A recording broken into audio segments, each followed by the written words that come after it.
Tune in to Talking Law with Attorney Daryl O'Neill and the special guest host, Attorney Jerome Payne. Live TV talk on your digital device, on Roku, Fire TV, and Apple TV. Download the SVP TV app right now. Check us out every Tuesday on Comcast Cable, Channel 17, 8:30 p.m. And we are live every Friday on Facebook Live, 6 o'clock in the evening. You've got a question, our attorneys have the answer. So let's talk law with Attorney Daryl O'Neill on the SVP TV network. Welcome to Talking Law with Daryl O'Neill. I'm your host. I got my girl with me as a stand-in, Misty O'Neill. I feel like one of those news reporters. Jerome has the day off. Just for the day. Just for the day. We need to say our normal shout-outs. Welcome to your area, Arkansas, Arkansas. Little Rock, West Memphis. We also need to say shout outs to Shelby County. Welcome to Mississippi, and welcome to your grandmother in the great state of Missouri. Hey, Grandma. All right. We also have to say, we can watch us on Fire Stick, Roku, Apple TV. You can download the app, and then you can watch it at any time. On Facebook as well. On Facebook too. We do Facebook and Facebook Live. Facebook Live, you have a unique situation. You can actually ask questions, and we answer those questions. Exactly. Which is different than any of the other media outlets that we go through. So, Missy, today I want to talk about wills and power of attorneys. Okay. We do this and we talk about those types of things, all the time, and always trying to talk about why they're important. Tell people, what does a power of attorney do? So a power of attorney is for someone that's alive. Okay. So that's like the big difference. So a will is a death contract. Okay. Or a contract. What I want to happen to my stuff when I die. Okay. And then a power of attorney is a living document. Basically, if something were to happen to you, if something were to happen to, where you lose your mental capacity to be able to make decisions, or what the law says, to bind yourself in contract, a power of attorney says that this person is me. Okay. And that this person can make decisions on my behalf. One of the problems, and you probably starting to see it, now that we're together, one of the problems that I have is, people always come to my office and say, hey, my mom can't take care of her responsibilities, or my dad, or my sister, or my brother, and I need to do something. I need to do a power of attorney. But the problem I always have when they come to the office is too late. Yeah. Why wouldn't people, why don't people do these things earlier more so than later? I don't know. It's kind of the same issue with the will. Yeah. I think people are frightened at their own mortality. They're frightened at the fact that you're going to die, even though none of us are going to make it out of here alive. Like none. None of us are going to live forever. You're going to die and pay taxes. You're not going to live forever. And I don't want to say, I don't want to think negatively of human beings as far as like it's a narcissistic thing. It's like you can't fathom that one day you're not gonna have all your marbles up here. Right. And then, everybody thinks that one day, when I get older, you may not get a chance to get older. Right. You may get older, but you may not get older in your right mind. Right. Right. So it's a really difficult concept to grasp, your own mortality, your own death, or your own, one day I could get out here and, I'm minding my business and I get hit by an 18-wheeler and I have the mental capacity of a 13-year-old. I can't bind myself in contract. I can't even think past, what I ate this morning. Like it's hard to contemplate those things happening to you. Well, and it's It's interesting you say that. And my joke is black people believe they're going to live forever. I mean, and if I'm you gonna be able to handle it. I'll be able to handle it.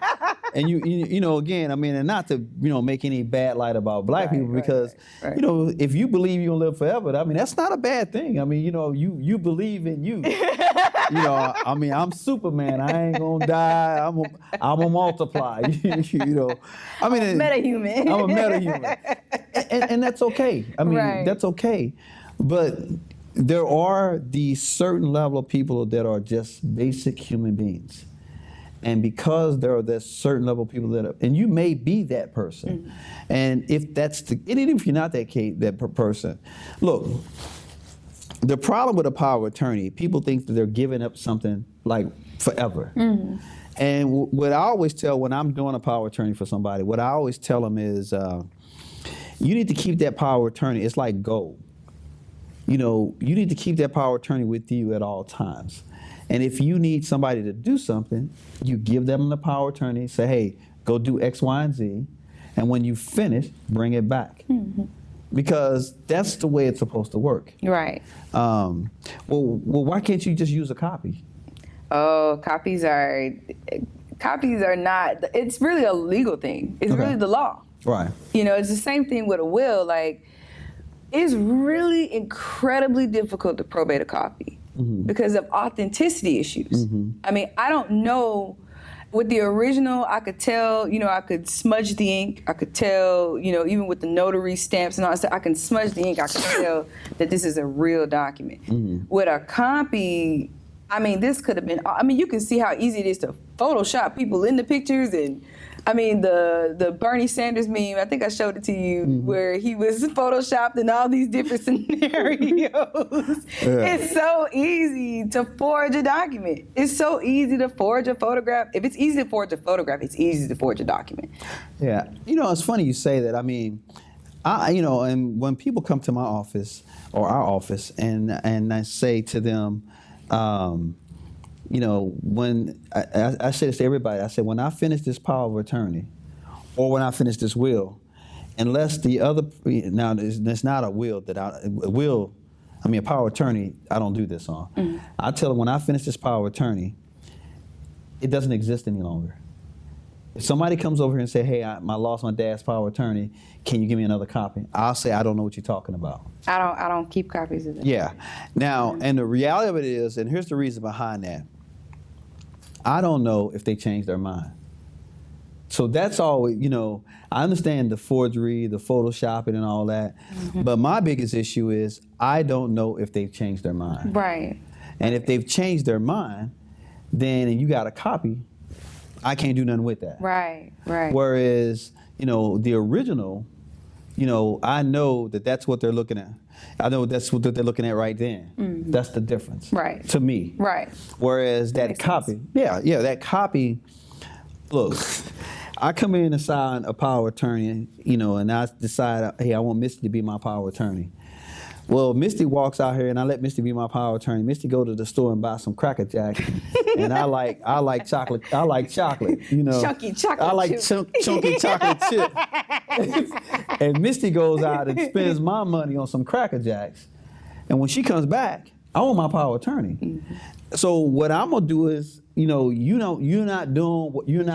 not exercising my wishes. Right. So since you're not going to exercise my wishes, I'm going to revoke my power of attorney for you. Right. I'm going to tear it up. Right. Well, what you could do is, if you knew the lawyer who wrote it, you can come to the lawyer and say, hey, I lost my dad's power of attorney. Can I get another one? No. Yeah, and that's what I'm going to say. Mm-hmm. But the only way I can protect, because my client is the person I wrote that power of attorney for. It's not the person who... It's not the people who benefit from it or the family. It's the person who came in here and said, hey, I want a power of attorney. Yeah, and so I need to prove that person, in fact, want you to have that power. Again, it depends. I mean, a lot of times I won't recharge if the person that I did it for originally lost it and came back. And right. I normally won't charge them to come and do another one. Right. But if it's a person And if you start changing beneficiaries or changing people, changing things, Red flag. I started doing those types of things. I had a lady come into my office and ask me to prepare a will. Okay. And you know how I do the will. I grill you. Right. Because I want to make sure that you're competent. Right. I grilled this lady, and she passed all the tests. And she left. I did a will for her. She left. I get a call a couple days after I finished the will. She had went somewhere else and got another will. And then it was at that point that I realized that she was having some issues. Now, this is where Jerome and I usually disagree about. If I know somebody has Alzheimer's or dementia or some memory disease, I normally won't prepare a will for them. I normally won't prepare a power of attorney for them. Jerome believes that when they have these periods of lucidity or they are aware of their point right then, then I can prepare one for them at that particular time. What do you think about that? I think the law is gray on that. I think it's a gray area. Yeah. Because to create a will, the only thing you need to be able to do is to be able to bind yourself in contract. Right. Because a will, again, is a death contract. Right. Or a Right. contract upon death. So I think there's an argument for both. Just to be honest, I think that there's to have that moment of lucidity, that person could equally go out here and go buy a car. Correct. If they got the correct credit score, 640 and above, Right. they can go out here and buy them a car. Or maybe lower if they go on to one of these fly-by-night muds, Yeah. Joe on the corner. Joe on the corner, Yeah. it's all good, man, whatever Right, type car deal, whatever, where you took the note. But you still can buy yourself in contract. Right. So the underlying principle of a will is principles of contract law. Mm-hmm. So I don't know. An argument could be made that because you're lucid, you have your Article 1, Clause 18, Section 2, Clause 18 right from the United States Constitution to bind yourself in contract. Right. But then again, how do you know you're lucid? How do you not know when you're not? What is the test? What is the arc for that? In the medical arena, they talk about levels of consciousness. Right. And then it's the time, place, and it's time, place, and time, place, and who you are. Yeah. Okay. I mean, so you do something times 3. Okay. AOS times 3. Anyway, so you need to know that this person is alert and they're conscious. Right. So I mean, if they can follow the instructions, if they know who they are, if they know where they are, then we consider them to be lucid. Right. But look, I'm a little different, and I agree with you. Mm-hmm. And my actual question was really, how would you handle it? Because my question, for me, like I said, you said it's gray area, and Jerome says if he knows they're lucid, he's going to do it. I say if I have any notice or any knowledge that they have dementia, I'm not going to do it. I would want to. For me, I would need medical clearance from, a doctor. And not just any doctor, a doctor that specializes in neurology or neuropsychology. Ooh, you putting it on them, ain't you? I need, because that burden that falls on us is so heavy. And if I get, because everybody, the thing that you're going to deal with that will is you're going to have Pookie and Ray Ray, and they're going to be fighting. Oh, no, this is my mama house. Right. This is my mama stuff. My Right. mama told me I could have this Right. photo of me and Pookie and Ray Ray and our grandmama, and my mama told me I could have these Marcel curling irons. Just go in there and take them. You got to go, and you have to get that will probated. You're going to have these families, and they're going to, rip each other apart over some curling irons, over some, over property. And so you have all of this shenanigans going on, you want to make sure that there is no wiggle room. Yeah. Or very little wiggle room.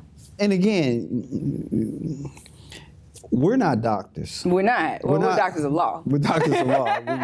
We are that. We are doctors of law. Not medical doctors. But we're not medical doctors. Right. So to hold us to a standard, and the question really becomes, did you do your due diligence? Right. And again, just like a person can choose their lawyer, I can choose my client. Exactly. And if again, my rules are different than Jerome's rules, and maybe probably different than yours now that I'm hearing yours. Right. If I don't feel that, if I got some inclination that you got something going on, I don't really want to do it. Mm-hmm. And then there's a catch-all. If I find it, morally repugnant Right. to represent you, I don't have to do that. Right. And I think that taking it, for me, it would depend on the individual, but it really would just depend on the situation, the circumstances, the facts. Because I like, say for instance, if somebody comes in and I suspect they have Alzheimer's and they're in there with somebody, I take them off by themselves. Right. And I want to talk to you by yourself. Like you said, you grilled that lady. I'm gonna grill We you. gonna have what year is it? Who's the president? We're gonna have all kind of conversation, because for me, I've got not only your needs, which come first as the client, or the prospective client. There's rules about being a potential client or a prospective client. I've got other rules of professional responsibility and other oaths that I've taken to practice, this noble profession. I've got to. I'm juggling all these things in my mind. Is it worth me taking you on as a client? What risk am I taking in taking you on as a client? Yeah. And I understand why you'd be like, I don't want to deal with that. Well, and again, and so I sound like a hypocrite. Okay.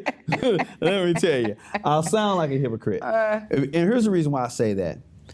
The reason, and we do wills and power attorneys cheap. Dirt cheap. That's probably. We're very cheap. Call us. We're very cheap for wills and power of attorney. Call us. Yeah. I'm telling you, call around town, you're going to be like, yeah. what?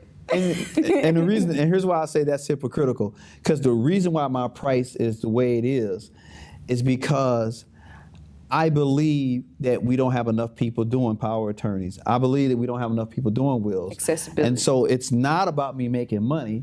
It's about me having, again, accessibility, access to justice, just giving people an opportunity to do those things that other people wouldn't have to do. Absolutely. But at the same token, I'm almost acting like I'm saying that, but I'm acting like the gatekeeper. I'm saying, well, I want to help you, but not really. Well, I just want to make sure you good, Right. because that could come up. When you probate this will, grandmama ain't been in her right mind since 2009. Right. Grandmama didn't even know a black man had been elected president. Right. Grandmama didn't know what was going on. Right. Those things come up, Right. and that attacks the credibility of this document. Right. I had a guy that, I did a power attorney for. And, I brought the guy in and I was talking to the guy. And he was, he knew where he was at. I asked him why he was there. He said, man, my mental stuff is starting to fall off and I need my sister to take care of my affairs. I said, okay. I said, well, who the president? Man, I don't know who the president is. I said, no, he said Joe Biden was the president. But I asked him something else and he was a little fuzzy on it. But he knew why he was there. He knew where he was at. Shucks. There was a time I didn't know who the president was. So, he knew who the president was. Shucks, you got to know something. You got to be somewhere in the neighborhood. If he'd have said Richard Nixon the president, I would have been like, all right, well, it's been cool. Right. It's been real. 93. Yeah. So, appreciate it. Right. But he knew. He stumbled on a couple things, But he knew why he was there. He knew he was having some issues. He knew what time it was, and he knew what he wanted. Right. And so I was able to, I did a will, I did the power of attorney for him. I didn't do the will, I did a power of attorney for him. Because next month, and he hadn't been diagnosed with anything, but next month I can see that this guy would be one of those people that as time goes on, things were going to start digressing for him. And there was no reason for me not to help him. Right. I mean, it was right. You caught him like right in the nick of time. Nick of time. Right. I mean, again, you know, I mean, I brought him in by himself, and you know, I can see that he wasn't comfortable being in there by himself. But you know, I'm always gonna figure out how to loosen you up anyway. Right. So I mean, but after we joked a little bit, talked a little bit, he was, you know, and even we had a lot of conversation, and a lot of times people think I'm just trying to mess with you or something, I guess. But I'm learning. I'm trying to figure out why you here, should you be here, and even can I help you? Right. And so all of those things unfolded themselves, and we were able to get that power of attorney done for him. I think it's also interesting too. You think about it from a statutory perspective, because most of it is codified. Correct. So under the Tennessee Code annotated, and you think about, like, for instance, holographic wills, like a will you can write out yourself. I want my grandbaby to have this Marcel, and you name the grandbaby, and I want so and so to have this. Now we had a situation like that that's actually very close to home for me, and one of the family members came and took it, and another family member knew of its existence, but you think about with the holographic will, do you really have to be 100% in your right mind to write this? As long as your signature is on this, you write out, you delineate what you want, and you put your signature on it. If somebody turns that in, that's considered a valid holographic will. If you can prove their signature. Yeah, and that's... And their handwriting. Well, and I think the reason why it goes out, I'm glad you said that, because I think the reason why that holographic... Look, I can't write. Writing is bad. So, but that's a sign of intelligence, though.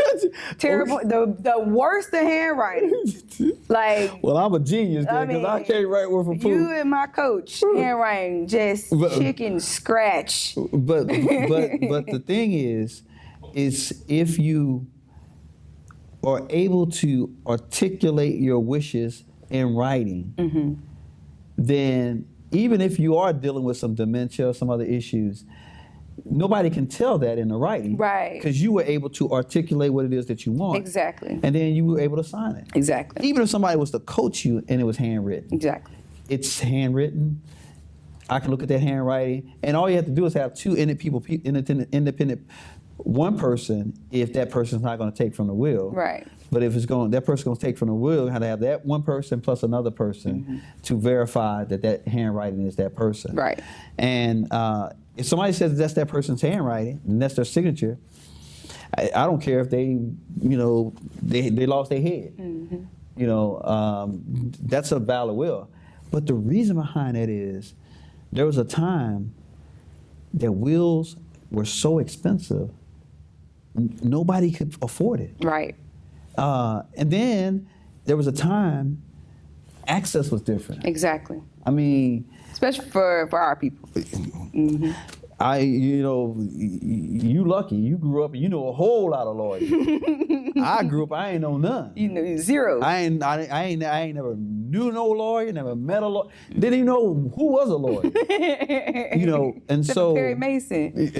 That's and all I did, right? And obviously, if I was gonna practice law like Perry Mason, you can't even practice law like that now. So, yeah, I mean.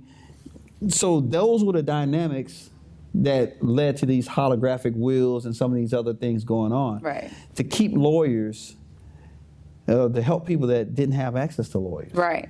So, I mean, that holographic will, and I tell people that all the time, look, I'll do your will. But in a holographic will, all you got to do is say, this is my last will and testament. I'm above the age of 18. I'm of sound mind. and I don't think you have to have this, but this document revokes all previous documents. And then you write out whatever you want to write. Right. And then sign it. Right. Now, here's where people always screw that holographic will. Oh, they mess it up. They type it, then try to sign it. No. They write it, sign it, and then have it notarized. Mm-mm. Again, it's for the everyday, my words, schmuck. Joe Schmuck. It's the Joe everyday Joe Schmuck. Mm-hmm. You know, again, I don't have access to a lawyer. I don't have access to a notary. Mm-hmm. I can't afford a lawyer. I can't afford a notary. Mm-hmm. All I got to do is, Mister, you know my handwriting? Is this Daryl O'Neill's handwriting? Yeah. And you say, well, yeah, that's Daryl O'Neill's handwriting. Mm-hmm. Okay, is this Daryl O'Neill's signature? Oh, yeah, that's Daryl O'Neill's signature. Mm-hmm. We'll accept that will in the evidence. They'll probate that will. Mm-hmm. That's an acceptable will. Right. Now, they don't have anything like that for power of attorney. No. I think that the policy behind it, man, you taking me back to decedents of states. Hey, Professor Brazier, if you watching, you the man. First of all, who would have thought I'd have been practicing property law? But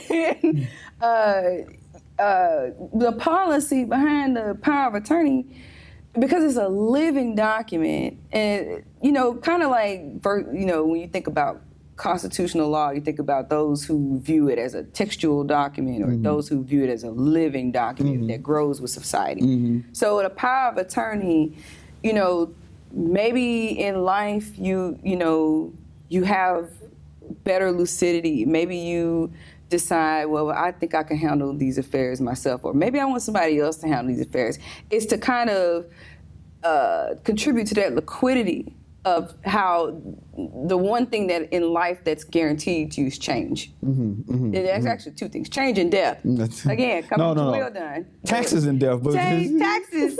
If you're American, change, taxes, and death is guaranteed to you. So, you gotta be able to go with the ebbs and flows of life. And sometimes, this kid, say you got 3 kids. I think my oldest kid is going to do the right thing. They're going to be responsible. They're going to take it. Maybe the oldest kid has something traumatic happen to them, and they just lose it. Or maybe they just not trustworthy. They just not right. They end up becoming, a moral degenerate. And you gotta just kind of cut them out of your life. You got to switch it over to this kid, or or maybe you are you're having what the media calls a gray divorce. Right, these is the 30, 40, 50, 60-year marriages, and this is what retirement gonna look like, and I don't like you. I'm done. So then you done put this person as your power of attorney. Oh, that's bad. Yeah. I gotta turn it. I gotta get somebody else. And it's just kind of reflecting that liquidity of life, of how everything ebbs and flows and it changes. Things can change from. But I mean, it would seem to me, and I understand that a power of attorney just gives somebody a bunch of rights. Right. And that's what you really have to say, because this is a contract that's saying I'm giving X, Y, and Z. It just seems to me that there should be like a holographic will. There should be a way that you can do that easier. I think so too, but that would be a General Assembly question in our state. In the state of Tennessee, it would be a General Assembly question. But I think that there should be a way to do that. But I mean, I don't know. I think you've got you've got problems on both sides. You got access problems as well. Right. Just like what you got with the will. And that was my reason. Because the power of attorney, it's going to cost money too. You got to get that notarized. You got to get all this stuff done. And so it's, what about individuals who don't have access to an attorney? Right. Or, they charge more than we charge for power of attorneys, or something like that. Oh, yeah. Oh, yeah. But you got that problem, but then you got the other problem. You got a problem with, again, authenticity. And you got a problem with, for me, I just see it as an authenticity issue, but I also see the other side, that access to justice issue. One of the problems that people, and again, there's one lawyer in this world, okay? There's one lawyer in this world I hate. And you know I don't be using that word often. Shiesty. No. There's one lawyer in this entire world that I hate. And I'm going to name that lawyer right now. It's called Google.